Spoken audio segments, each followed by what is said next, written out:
تین باتیں اس عاجز نے اپنی زندگی میں بہت اہم پائیں بچوں کی تربیت کے معاملے۔ یہ 33-40 سالہ یہ جو تجربہ ہے بچوں کا، بچیوں کا اور متعدد مدارس کا اور متعدد ملکوں میں، تین باتیں وہ اس سارے تجربے کا نچوڑ ہے۔ اگر ماں باپ ان تین باتوں کا خیال رکھیں تو بچہ ایسی مضبوط بنیادوں پہ کھڑا ہوتا ہے کہ دین سے ہٹ ہی نہیں سکتا۔ یوں تو کہنے کو آپ درجنوں باتیں کہہ سکیں کہ اس کا بھی خیال رکھو، اس کا بھی رکھو، اس کا بھی رکھو، کتابوں پہ کتابیں لکھی ہوئی ہیں تربیت الاولاد کے بارے میں، مگر جسے تھمب رول کہتے ہیں وہ اگر ہمارے ذہن میں بیٹھ جائیں کہ ہم نے بچے کی کن باتوں کو مضبوط کرنا ہے، ان پہ بچے سے کوئی کمپرومائز نہیں۔ ان تین باتوں سے پہلی بات کہ بچے کو ہمیشہ سچ بولنے کی عادت ڈالیں۔ یہ چیز آپ کو ہلکی سی محسوس ہوگی، اللہ رب العزت کے ہاں سچ اتنا مقبول ہے کہ سچ کے صدقے بندے کو دین دنیا کی کامیابیاں میں، اگر کبھی سچ کے باطنی فائدے ہمیں محسوس ہو جائیں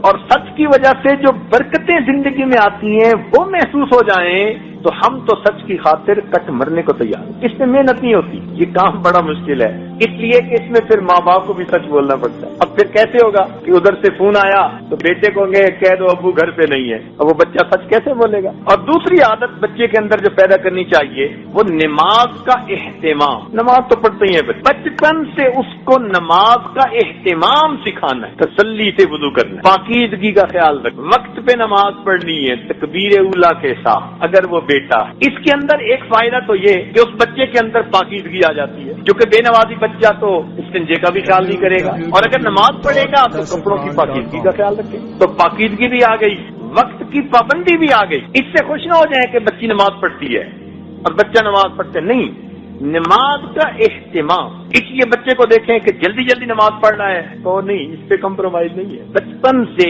اس عمل کی اہمیت اس کے دل میں بیٹھ، مجھے نماز پرسکون ہو کر پڑھنی ہے، تسلی سے پڑھ۔ بچے کو بتائیے کہ بھئی آپ نے نماز تو پڑھی، کس کیفیت کے ساتھ پڑھی؟ تو جب بچپن سے یہ سنے گا کہ ابو بھی کہتے تھے کس کیفیت کے ساتھ پڑھی، اس کو پتہ چلے گا کہ یہ بھی زندگی کا کوئی مقصد ہے۔ آج تو اس مقصد کو ہم بھولتے ہی چلے جا رہے ہیں۔ تیسری بات، بچوں کو خدمت کی اہمیت سمجھائیں۔ کام کاج جو گھر کے کیے جاتے ہیں اس پر کیا اجر ملتا ہے؟